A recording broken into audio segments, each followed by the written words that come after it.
नमस्कार। स्वागत है आप सबका राजनीति के इस अखाड़े में। मेरा नाम है अजय सेतिया। मित्रों, विदेश नीति में डिनर डिप्लोमेसी का खास महत्व है। कई बार ऐसा होता है कि आमने सामने अधिकारियों के साथ जब बातचीत होती है तो कोई समस्या सुलझती नहीं, व्यवधान आ जाता है, टकराव हो जाता है। लेकिन डिनर के टेबल पर बैठते ही लाइट माहौल में जब बातचीत होती है तो उस समस्या का समाधान निकल आता है। इसलिए विदेश नीति में डिनर डिप्लोमेसी का खास महत्व है और यह पूरी दुनिया में है। अब इससे पहले कि G20 के मौके पर जो डिनर डिप्लोमेसी हुई या इस दौरान जो डिनर पॉलिटिक्स हो गई, उसकी बात करें, उससे पहले मुझे एक घटना याद आ गई। और वह घटना अगर मैं आपको बताता हूं तो आपको समझ आ जाएगा कि डिनर डिप्लोमेसी का मतलब क्या है, उसका महत्व क्या है। बात 2002 की है। अटल बिहारी वाजपेयी प्रधानमंत्री थे और वह 3 देश के दौरे पर थे, डेनमार्क, साइप्रस और इंग्लैंड।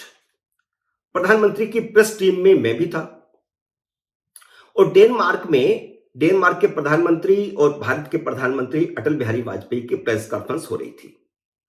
प्रेस कॉन्फ्रेंस में अटल बिहारी वाजपेयी ने अपने बयान में कहा कि दोनों देशों में इस बात पर सहमति हुई है कि आतंकवाद का खात्मा होना चाहिए।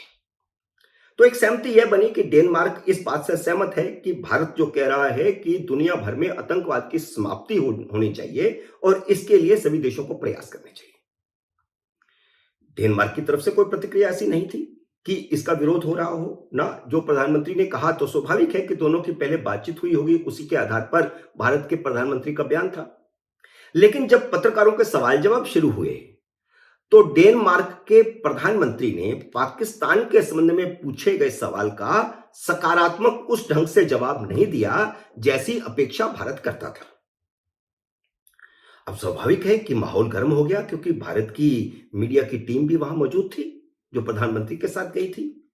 और जब दोनों प्रधानमंत्रियों की प्रेस कॉन्फ्रेंस हो रही है और आतंकवाद के खात्मे के लिए सहमति की बात हो रही है और उसमें फिर डेनमार्क का प्रधानमंत्री निंदा ना करे पाकिस्तान की, तो स्वाभाविक है कि यह एक गलत मैसेज जाता है। इसकी वजह भी मैं आपको बता देता हूं। वजह यह है कि डेनमार्क में काफी मुसलमान रहते हैं और उनमें भी बहुत सारे पाकिस्तानी और बांग्लादेशी भी हैं। और जिस वक्त यह प्रेस कॉन्फ्रेंस वाजपेयी और वहां के प्रधानमंत्री की हो रही थी, उस समय बाहर वे प्रदर्शन भी कर रहे थे, भारत के प्रधानमंत्री के खिलाफ नारेबाजी हो रही थी। तो इस समय उन्होंने परहेज किया होगा पाकिस्तान के खिलाफ बोलने में। लेकिन जैसे ही प्रेस कॉन्फ्रेंस खत्म हुई, उसके तुरंत बाद उसी हाल में भारतीय पत्रकारों से बातचीत करते हुए विदेश मंत्री यशवंत सिन्हा ने कहा था कि अगर शाम तक डेनमार्क ने आतंकवाद पर अपनी स्थिति साफ नहीं की तो भारत डेनमार्क के प्रधानमंत्री के डिनर का बायकॉट करेगा। और यह बड़ी घटना हो गई और पूरी दुनिया में एकदम खबर फैल गई है, क्योंकि डिनर डिप्लोमेसी का बहुत बड़ा महत्व है, जैसा कि मैंने बताया। और आखिर वही हुआ। शाम होते होते डेनमार्क सरकार की ओर से पाकिस्तान की निंदा का बयान आ गया था और भारत ससम्मान उस डिनर में शामिल हुआ था।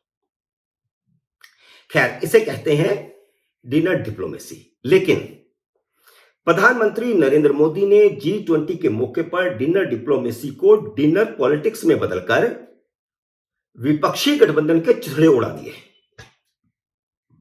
मोदी सरकार ने एक मापदंड तय किया कि केंद्रीय मंत्रियों, केंद्र सरकार के सचिवों यानी सचिव स्तर के अधिकारियों और सभी मुख्यमंत्रियों को बुलाया जाएगा और उनको न्योता दिया गया। लिस्ट बनी 170 लोगों की। अब इस कैटेगरी में सोनिया गांधी, राहुल गांधी, प्रियंका गांधी, मल्लिकार्जुन खड़गे कहीं फिट नहीं बैठते थे। ना वे कहीं मुख्यमंत्री हैं, ना केंद्र में मंत्री हैं। उनके जमाने में तो यह होता था कि कोई विदेश का मंत्री या प्रधानमंत्री या राष्ट्रपति आता था तो स्पेशली 10 जनपद में उनकी फेरी करवाई जाती थी, जबकि सोनिया गांधी किसी पद पर नहीं थी। लेकिन यहां पर एक मापदंड तय हो गया तो उसी मापदंड के अनुसार इनविटेशन चला गया। इस गांधी परिवार ने पहले तो मल्लिकार्जुन खड़गे को दलित बताकर मोदी को घेरा कि वह दलित विरोधी हैं, मल्लिकार्जुन खड़गे दलित हैं, इसलिए उन्हें नहीं बुलाया गया। पर इस दबाव का कोई असर नहीं हुआ, तो ब्रसल्स में जो इस समय राहुल गांधी ब्रसल्स में दौरा कर रहे हैं, वहां उन्होंने कहा कि मोदी सरकार विपक्ष की उपेक्षा कर रही है, जिसकी हिस्सेदारी 60% है। अब राहुल गांधी कहते हैं कि भारत में विपक्ष की हिस्सेदारी 60% है। वे किस लिहाज से कहते हैं मुझे नहीं पता, लेकिन उन्होंने कहा, किस गणित से कहा है उन्होंने, वो कोई भी शायद नहीं समझ पाएगा कि 60% विपक्ष की हिस्सेदारी कैसे है। और पी चिदंबरम ने यहां तक कह दिया कि ऐसा अलोकतांत्रिक देशों में ही संभव है कि विपक्ष को ना बुलाया जाए। लेकिन जब इसका भी असर नहीं हुआ, तो गांधी परिवार ने अपने चारों मुख्यमंत्रियों को डिनर में जाने से मना कर दिया। अशोक गहलोत, सिद्धारमैया और बघेल तो वहां नहीं गए। वे सूट सला करके तैयार बैठे थे जाने के लिए, लेकिन बेचारे बैठे रह गए। लेकिन हिमाचल के मुख्यमंत्री सुखविंदर सिंह सुक्खू ने खेल कर दिया। वे न सिर्फ डिनर पर पहुंच गए, बल्कि प्रधानमंत्री के साथ बातचीत करते हुए एक फोटो अपने ट्विटर हैंडल, जिसे अब एक्स कहते हैं, उस पर शेयर भी किया। और उन्होंने बताया कि उन्होंने प्रधानमंत्री के साथ हिमाचल की बाढ़ के बारे में बातचीत की है। और यह फोटो वायरल हो गया। इंडी गठबंधन के 5 मुख्यमंत्रियों नीतीश कुमार, स्टालिन, हेमंत सोरेन ने भी डिनर में शामिल होकर घमंडी परिवार का घमंड तोड़ दिया। यह घमंडिया गठबंधन जो कहते हैं नरेंद्र मोदी, तो उसी शब्द का यह उल्लेख मीडिया में हो रहा है।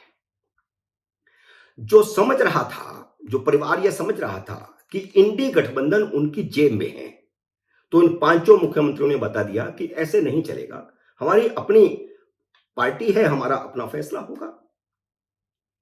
राहुल गांधी और पी चिदंबरम का यह दावा गलत साबित हो गया कि मोदी सरकार ने विपक्ष की उपेक्षा की है, और मोदी सरकार ने विपक्ष की उपेक्षा करके लोकतंत्र को तानाशाह में बदल दिया है। इससे पहले विपक्ष ने इंडिया को अंग्रेजी में भारत लिखने पर आपत्ति की थी। विपक्ष ने कह दिया था कि मोदी देश का नाम बदलना चाहते हैं। यह खबर उनको कहां से आई थी पता नहीं, मीडिया जो फैलाता है वो उसी पर ही आगे बढ़ जाते हैं, अपने सोर्सेज से कोई जानकारी नहीं लेते, किसी अधिकारी से बात नहीं करते। हालांकि भारत भी देश का नाम है, ऐसा तो कोई नियम नहीं है कि अंग्रेजी में भारत नहीं लिख सकते। संविधान में लिखा है इंडिया दैट इज भारत, जो भारत है वही इंडिया है। तो अगर आज तक इंडिया शब्द अंग्रेजी में इस्तेमाल हो रहा था, तो उसे अगर भारत इंग्लिश में लिख दिया BHARAT, तो उसमें क्या हर्ज हो गया। लेकिन इस पर भी उन्होंने आपत्ति की कि नाम बदलना चाहते हैं देश का। मोदी का इरादा भारत नाम को दुनिया में पॉपुलर करना था, और वह इसमें सफल रहे। जब दुनिया के राष्ट्राध्यक्षों ने भारत का नाम इस्तेमाल किया अपनी बातचीत में, जब उनके भाषण हुए वहां पर, तो उन्होंने भारत शब्द का इस्तेमाल किया। यह बड़ी उपलब्धि है।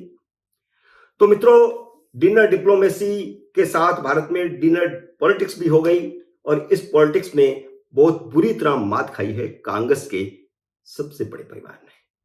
उम्मीद है मेरा यह वीडियो आपको पसंद आया होगा। इसे लाइक और शेयर कीजिए, और अगर आपने मेरे YouTube चैनल को अब तक सब्सक्राइब नहीं किया, तो कृपया सब्सक्राइब करके अपना आशीर्वाद दीजिए, और जाते जाते घंटी का बटन भी दबा दीजिए, ताकि जैसे ही मेरा नया वीडियो आए आपको सूचना आए। जल्द ही मिलते हैं अगले वीडियो में किसी नए विषय के साथ। तब तक नमस्कार।